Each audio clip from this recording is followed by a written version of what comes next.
Perkenalkan, nama saya Afri Alexander Damanik, nomor absen 1. Perkenalkan, nama saya Asriani Purba, nomor absen 6. Perkenalkan, nama saya Christian Dika Damanik, nomor absen 10. Perkenalkan, nama saya Katruani Saragi, nomor absen 13. Perkenalkan, nama saya Irfan Betrando Banjarnahor, nomor absen 19. Perkenalkan, nama saya Sonia Indriani Saragi, nomor absen 33. Ada banyak berbagai kerajinan dari limbah yang berbentuk bangun ruang. Misalnya sebagai perencanaan kami, yaitu celengan dari botol. Namun, ada juga banyak kerajinan-kerajinan lain yang berasal dari bahan limbah yang berbentuk bangun ruang. Untuk mempermudah kita mengembangkan kerajinan bahan limbah, kita harus tahu apa itu 5W tambah 1H. 5W tambah 1H itu adalah apa, di mana, kapan, siapa, mengapa.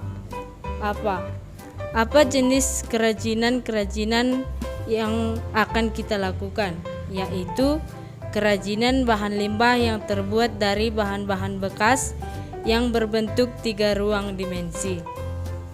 Di mana, apakah usaha yang kita lakukan?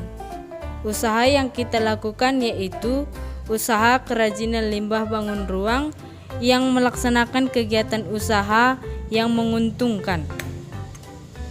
Kapan usaha itu kita lakukan?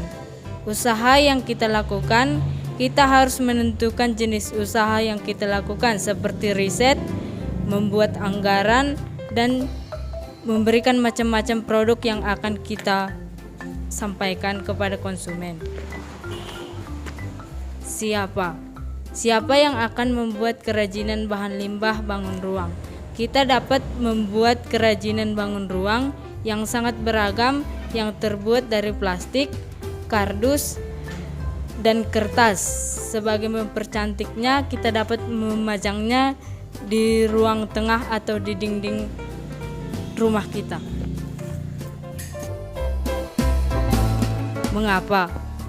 Mengapa maksud sasaran dengan tujuan sedemikian, apa yang cocok? Aspek-aspek yang mendukung perencanaan. Pada pembuatan suatu karya, pasti ada beberapa aspek-aspek pendukung ataupun faktor-faktor yang perlu sebagai pertimbangan. Lantas, apa saja aspek pendukung tersebut? Yang pertama yaitu ide dan peluang usaha. Ide dan peluang usaha artinya gagasan mengenai kerajinan apa yang akan dibuat. Sebelum membuat suatu kerajinan, tentunya kita harus tahu barang apa yang akan dibuat dan bagaimana peluang usaha dari kerajinan tersebut. Dan semestinya, kerajinan yang dibuat adalah kerajinan unik dengan nilai jual dan nilai guna sehingga menarik perhatian dari konsumen. Dengan demikian, usaha yang akan dibuat akan berpeluang besar. Aspek yang kedua yaitu sumber daya yang dibutuhkan dalam pembuatan kerajinan.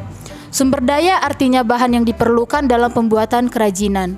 Karena topiknya adalah kerajinan limbah berbentuk bangun ruang, maka bahan yang digunakan adalah bahan bekas serta peralatan lain yang dibutuhkan. Dengan kata lain, sumber daya yang dibutuhkan mencakup 6M, yaitu money, material, mesin, metode, dan market. Hasilnya juga harus kerajinan berbentuk 3 dimensi serta memiliki volume. Aspek yang ketiga yaitu perencanaan administrasi.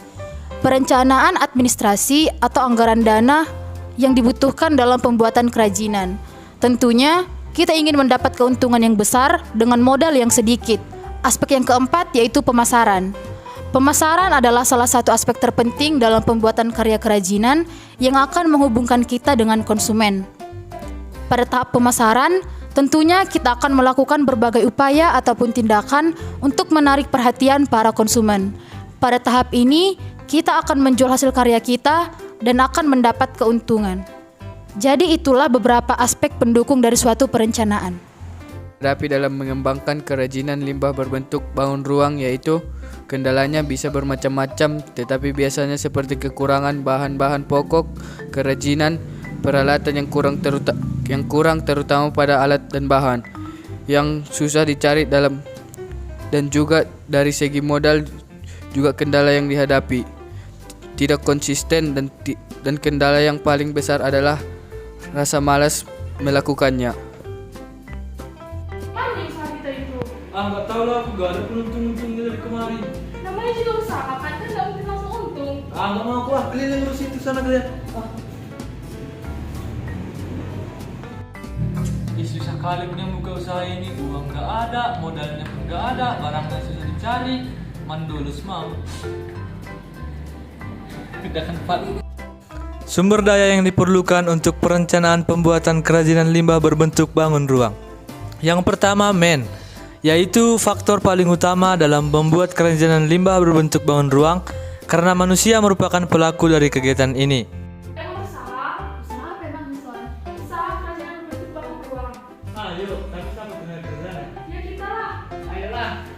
Yang kedua adalah money.